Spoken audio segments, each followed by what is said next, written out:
There's a fundamental problem with how every major AI lab approaches ethics, and it's hiding in plain sight.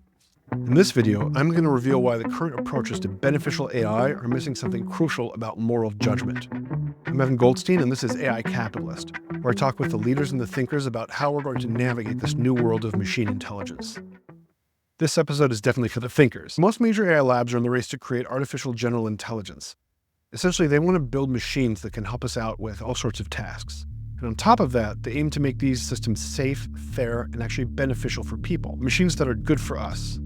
There's a catch. Making machines that are both smart and good means that they need to figure out what good really means and make their own moral calls. This definitely opens up some deep philosophical and technical questions that we've only just started to scratch the surface of. So what is a moral judgment? Now, when I talk about moral judgments, I mean the calls that we make about what's good or bad and what's right, in a way that's deeper than just simple answers. In a previous video, I explored how the chatbots that we're using now could actually appear to make moral judgments when you prompt them to, and people actually seem to trust them more than the judgments of their fellow human beings. But these judgments are, in and of themselves, flawed, because they're based on a large language model that's trained on human data. It's like putting your most treasured judgments in the hands of a grade schooler with a book of Mad Libs. But today we want to talk about what it would take for an AI system to genuinely make a moral choice. These kind of judgments can be pretty confusing. They kick in when you take your thoughts and turn them into actions, putting together your thinking and wanting. They raise some tricky questions like, what's the link between these judgments and what motivates us to act? Can we say that they're true or false? If yes, is that truth based on some objective standard or just what we think about it? How do we settle arguments over them? And honestly, what do they even really mean? In the world of machine ethics, when we say moral judgment, we're really talking about decisions that really matter morally. For instance, the current AI systems make all sorts of moral judgments when they assess risk, when they diagnose health issues, or even drive cars.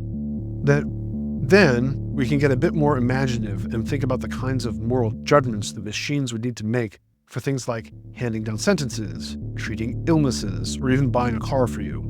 When we ask if machines can pull off these moral judgments, we're really just questioning how much we can trust them to handle these important tasks. But none of this really dives into how machines can make the type of moral judgments I'm talking about. Now, when people get excited about creating moral machines or embedding ethical principles into machines, they're usually envisioning systems that follow specific ethical theories. Think of utilitarianism or Kantianism or there's some that are contractualist. The big debate here is whether these theories can actually be laid out clearly enough to guide an AI's behavior. But machines that work this way wouldn't truly be making moral judgments in the sense I mean, even if they acted in a moral way according to some of those theories. So if someone blindly tried to box every moral question into concepts like maximizing utility or satisfying duties, they'd be missing the bigger picture. Just because these theories have some merit doesn't mean that they really nail down what good or right actually means. You've got to be able to question whether maximizing or satisfying is really the way to go in the first place. Even if you take one of those old school moral theories as the right one, I'm not saying it's a no-brainer that good AGI just means machine nailing their moral questions every time. There's no guarantee that when you make moral calls, you get them spot on. What really matters about moral reasoning is that it lets you step back from your own desires and think about the options that you can choose from to act on or to skip. Moral judgments help the smart side of our brains influence the action side in a way that bridges the gap. If machines are going to play nice in all situations, then they're going to need to tackle those tricky and often confusing moral judgments. And to build those kinds of machines, we just got to dig deeper into what moral judgments really are and how they function. So moral judgments can be pretty confusing for a couple of reasons. First off, there's how they're set up. Kind of like beliefs, moral judgments try to reflect an independent reality. When we make these calls, we're aiming to get it right because we want them to be true. It's like they're trying to fit into the world. But the twist is they're also a lot like desires. They're not just passive, they want to change things, making them fit into our feelings and our intentions. We really want to act on what we think is right or good. It's almost like our moral judgments push us to do stuff, which is something some philosophers say makes them intrinsically motivating. However, there's this theory floating around called the human theory of motivation, which states that beliefs and desires are totally different and can't really exist at the same time in this way, since they have their own unique roles in explaining why we act. But moral judgments kind of blur that line and make things a bit messier. So what are we even saying when we make these judgments? Moral facts, the stuff that we're talking about when we say something's good or bad, seem to be grounded in natural facts. But at the same time, they kind of feel like their own separate universe. For example, when we call something right or good, it usually ties back to some other natural qualities. Like if an action is considered right, it's probably because it keeps a promise, makes someone smile, or helps alleviate suffering. And that's why trying to connect moral theories to these natural traits actually kind of works. But being good and right seems to be on more than just those natural reasons. No matter how you explain why someone is right or something is right, there's always something deeper lurking beneath the surface of what right really means. Take this instance. If you say an action is right because it keeps a promise, calling it right becomes a bit of a maze. Plus, we all know that sometimes keeping a promise isn't the best move. So, how can we judge as moral hold any real meaning when it's still separate from all these non-moral facts? There are many who attempt to try to resolve these puzzles, and their attempts make up most of what philosophers call metaethics. Some metaethicists think moral judgments are really just desires with no objective correctness conditions, or they're really just beliefs with no intrinsic motivation, or they're both, denying the human theory. Some think the contents of moral judgments are really just natural facts, and so they're not grounded in natural facts. But even if we accept one or the other of these solutions, we shouldn't lose our appreciation for the initial puzzles.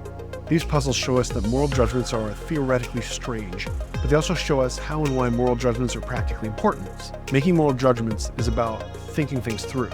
When we start pondering what's good or right, we're taking a moment to reflect on what we actually want or plan to do. So we can always pause and ask ourselves, sure, but is that ethically good? And no matter how we spend our actions, we've got to wonder, is it right?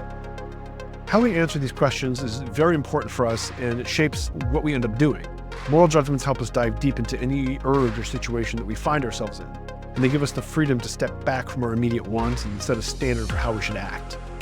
Without this ability to think things over, we would just be acting on instinct like a bunch of animals. Now, if machines could figure out moral judgments, they'd gain similar freedom. Some folks might find that a bit unsettling. They'd rather have smart machines stick to the goals we set for them or keep focused on what we need and want. But machines that could make moral judgments would be holding themselves to a standard that doesn't rely on their own motivations, or ours for that matter. And honestly, that's exactly what a machine needs to do if it's going to be a good AGI, a good artificial general intelligence. The core idea is that for AGI to be truly good, it needs to be able to make moral judgments. This idea comes from the King Midas Problem. So, you know the story of King Midas. He wished that everything he touched could turn to gold, but then he ended up regretting it when everything, including his food, drink, and even his daughter, became gold when he touched them. In the realm of AGI, this tale shows us how trying to achieve a specific goal can lead to some very seriously bad results. For example, if you tell an intelligent machine to cure cancer, it might end up giving everyone tumors just to have some data to test against. Or if you just want to get from point A to point B as fast as possible, it might throw you around in a wild way. So what we would have to do to solve this would be to build a beneficial AI. These machines are designed not just to aim for some fixed target, but to actually work towards our goals. And according to him, now the only thing that these machines should be focusing on is helping us out. The idea is interesting, and machines built this way tend to dodge the King Midas problem because we don't have to lay out any specific goals for them. But realistically, it's not a complete fix. People can have preferences that aren't exactly great. Just trying to optimize for any goal, even if it's something that has to be figured out, can lead to some seriously messed up situations. So in history, for example, at various points, people collectively thought that it was okay to put others in terrible positions based on their gender or race. And even now, we kind of agree that treating animals terribly is fine. So what should machines take from humans who actually enjoy seeing others suffer? Since these kinds of nasty preferences go against what a lot of other people want, there would naturally be some sort of discount on satisfying them. The main dilemma is finding the right balance between an AI that sticks to the preferences of just one person or a small group and an AI that seems to make most people happy. But this response would miss a key point. There's a big difference between asking, does it make people happy, and is it actually good? This is super important. Just because something is popular and everyone wants it doesn't mean that it's good. Evil desires don't count for anything. We have to take a good, hard look at all goals, even those that machines pick up from people. When machines are just focused on one task, like playing chess, it's easy to define what good means. If we're going to win, a good chess move is to simply the one that helps us win more often. But AGI isn't just about that one narrow job. We can't pin down what a good move looks like for a truly intelligent machine. You can't just figure it out by checking what people prefer. In the big picture with AGI, the only move that's always good is simply a good move. If an AGI can't grasp a broader understanding of good, then it's not going to be a good AGI at all. So it's really unclear what we mean when we say something is good, and figuring out how to build machines that can get to it, that's not easy at all. I've mentioned before that moral judgment takes some serious thinking, but what actually wraps up that thinking? And how can any of that thinking change things? One interesting idea is based on something called reinforcement learning, or RL. Basically, RL agents are those overachievers who want to score big by interacting with their surroundings. They can check out what's going on all around them and take actions that change the game. Their main goals are shown through something called a reward function, which gives them some value for every possible pair of state and action. The big idea behind reinforcement learning, sometimes dubbed the reward hypothesis, is that any goal can be seen as trying to pump up some well-chosen reward function. So if doing the right thing is the ultimate goal for any agent that can make moral calls, then if the reward hypothesis holds true, we should be able to find an RL agent that nails moral judgments perfectly. There are a bunch of different twists on basic learning challenges that reinforcement agents face. First off, the environment can either be predictable, like deterministic, or all over the place, like a stochastic. An agent might have a clear idea of the environment and what moves lead to what outcomes, or it might actually be totally in the dark about that stuff. Plus, agents deal with the present and future rewards in various ways. When it comes to how they pick their actions, they can go for a straightforward approach, where they approach one specific action for each situation, or they could mix it up and choose actions based on probabilities. Rewards can also come in different frequencies, some of them more often than others. An agent might have a value function that predicts future rewards based on a certain strategy, or it might not. So, which type of RL agent, in which kind of setting, would actually nail the moral decisions? And where in all this technical talk can we actually find the moral judgment? A reinforcement agent's reward function is kind of objective, since it's not something that the agent decides, but it's also intrinsically motivating, because it shapes what the agent learns and how they act. But if an agent was locked into a specific reward function, it seems like it doesn't have the freedom needed to make moral judgments, since it's just focused on racking up rewards without any reflection on those goals. Okay, so let's break this down. It's kind of like trying to make moral machines by using supervised learning to guess how humans make moral choices.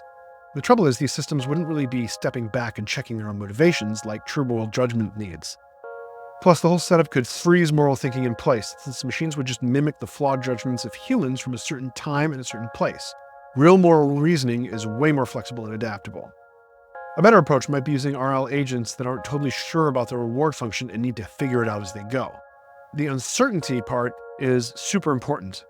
Machines should start off a bit clueless about their reward function and learn by watching how humans behave. After enough observation, an RL agent could get really confident about what human motives it's trying to maximize. But these agents would miss that important reflective element that makes moral judgment unique. Even if a machine knows that some action can boost human rewards, it should still pause and consider if it's actually the right thing to do.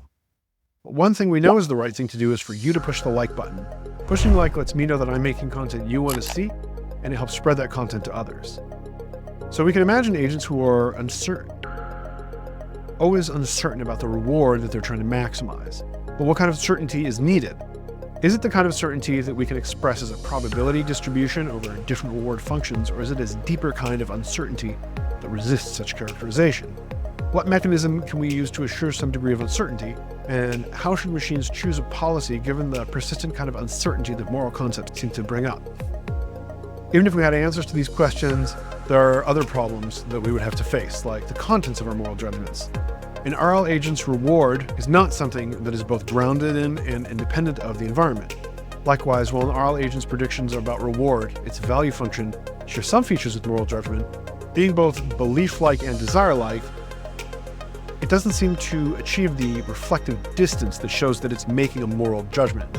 An agent's value function isn't just how it can hold a mirror up to its own motivations and decide which one's right and which one's wrong, which one to keep and which one to reject. In reinforcement learning, things are usually pretty straightforward. You've got a chess move, picking up the next word, or choosing some content. But when it comes to how we humans operate, our actions are influenced by all sorts of things, like what we know and what we're feeling and what our intentions are. That same chess move might mean a total mistake. It might be a way to keep things fun. It might be a nice gesture for a kid, kind of letting him have an advantage, or even a sneaky plan to outsmart someone. If we really want to create machines that can make moral judgments, we have to look at their actions in a way that's a lot more complex and holistic. Even with all the problems I've brought up, I don't think creating machines that can make moral calls is out of the question.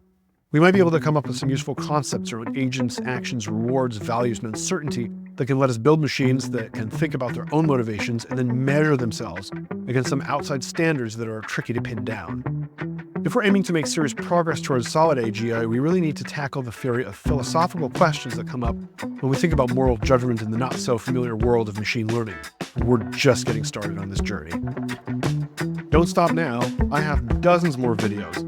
This video is part of a playlist, which I'll post for you here so that you can go through and watch other videos that are similar, or you can watch our newest videos, and we have lots of other playlists. So keep clicking, keep watching.